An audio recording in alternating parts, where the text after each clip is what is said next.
मैं आपका दोस्त Ramkishan Saini advocate, motivational speaker, अपने यूट्यूब चैनल विधिक फुले दंपत्ति पर आप सबका स्वागत करते हैं। आज हम वक्ता कैसे बने इसके ऊपर एक छोटा सा वीडियो लेकर आए। दोस्तों, आजकल भौतिकवाद के युग में अगर हम जीवन के प्रत्येक क्षेत्र में प्रगति करना चाहते हैं तो निश्चित रूप से हमें श्रोता बनने के साथ साथ वक्ता होना भी बहुत जरूरी है।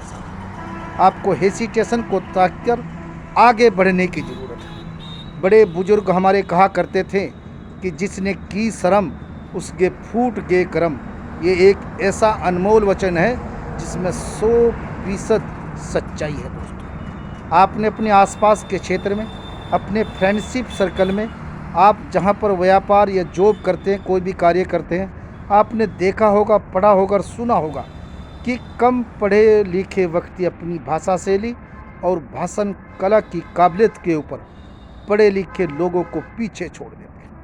आज अक्सर आपने देखा होगा कि अधिकारीगण, चाहे वो यूनियन पब्लिक सर्विस कमीशन से आए हो, चाहे वो किसी अन्य आयोग से आए हो, जब मंच पर उनके बोलने की बारी आती है तो निश्चित रूप से वो सभी वक्ता होते हैं। आज एक प्रश्न ये भी चला कि उन्हीं डीएम एसएसपी जब आते हैं, जिनके पास समय होता है, वही मोटिवेशनल स्पीकर बनकर बहुत अपना नाम कर रहे हैं। भारतीय राजनीति में, पॉलिटिशियन में भी जो अच्छा वक्ता होता है, अच्छा भाषण देता है, वो भी ऊंचाइयों तक जाता है। अमेरिका के पूर्व राष्ट्रपति बराक ओबामा विश्व के बेहतरीन वक्ताओं में उनकी गिनती होगी। एक बहुत अच्छे मोटिवेशनल स्पीकर भी।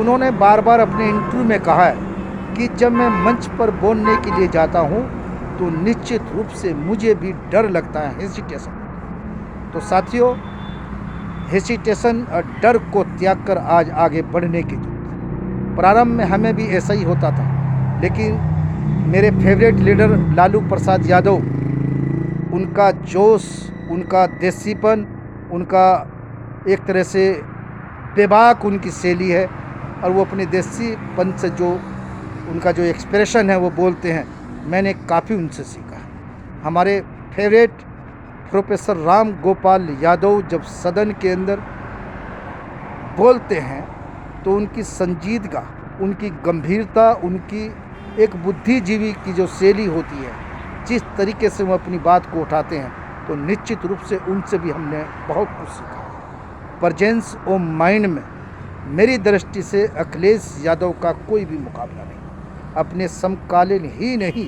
बल्कि भारत के सबसे बड़े उभरते नेताओं में मैं उनको मानता हूँ। चाहे वो सदन की कार्रवाई में हो या फिर जब वो मुख्यमंत्री काल में लोगों के प्रश्नों के उत्तर देते थे, टीवी हो, प्रेस हो, रैली हो, हमने कभी अखिलेश यादव को दबाव में नहीं देखा। मुझे ऐसा लगता है जैसे हर क्वेश्चन का उत्तर अखिलेश यादव के पास। यही कारण है कि भारत की मीडिया, भारत के दूसरे अन्य राजनीतिक दल कभी अखिलेश यादव पर ज़्यादा प्रहार नहीं करते। अक्सर कहा जाता है, मीडिया के लोग कहते हैं, बुद्धिजीवी वर्ग के लोग कहते हैं कि अखिलेश यादव भविष्य के बहुत बड़े नेता हैं। सर, वैसे तो मैं ममता बनर्जी का भी बहुत बड़ा फैन हूँ। उनकी बेबाक, उनका हिंदी, बंगाली, इंग्लिश का जो मिक्सचर भाषा शैली, उनका एक्सप्रेशन, उनका जोश, उनसे भी मैंने काफ़ी कुछ सीखा है। साथियों, यदि हमें अच्छा वक्ता की श्रेणी में जाना है, ये मैं 10 टिप्स बताऊंगा, यदि हम उसका फॉलो करते हैं तो निश्चित रूप से बहुत कुछ सीखें। नंबर 1, जैसे ही हम मंच पर जाते हैं तो घबराने की ज़रूरत नहीं है, ये सोच कर जाना कि आज मैं बेस्ट करूँ। नंबर 2, वहाँ पर जो आयोजक, जो संयोजक होते हैं, उनका संबोधन करें, मंचासीन का संबोधन करें। नंबर 3, दोस्तों, कभी भी देख कर न पढ़े, न भाषण नहीं दें। नंबर 4, आपकी स्पीच लंबी नहीं होनी चाहिए, तो लंबी स्पीच से लोग बोरियत महसूस करते हैं। 5, आप हमेशा वीडियो, ऑडियो रिकॉर्डिंग करके भी अपनी भाषण कला को इम्प्रूव कर सकते हैं।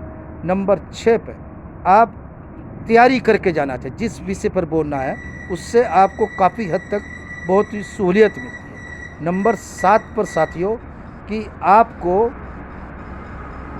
नॉलेज ऑफ पावर, उस विषय की अच्छी जानकारी होनी चाहिए, आपको नॉलेज होनी चाहिए। नंबर 9 के अंदर आपकी पर्सनैलिटी उस हिसाब की हो, जिस विषय पर आपको बोलना है तो उसी हिसाब की आपकी ड्रेस कोड होनी चाहिए। नंबर 10 पर साथियों, हमें ये गांठ बांध लेनी चाहिए कि हम आज से अच्छा करेंगे तो निश्चित रूप से आपकी भाषा शैली में, आपकी भाषण कला में काफ़ी इम्प्रूव होगी।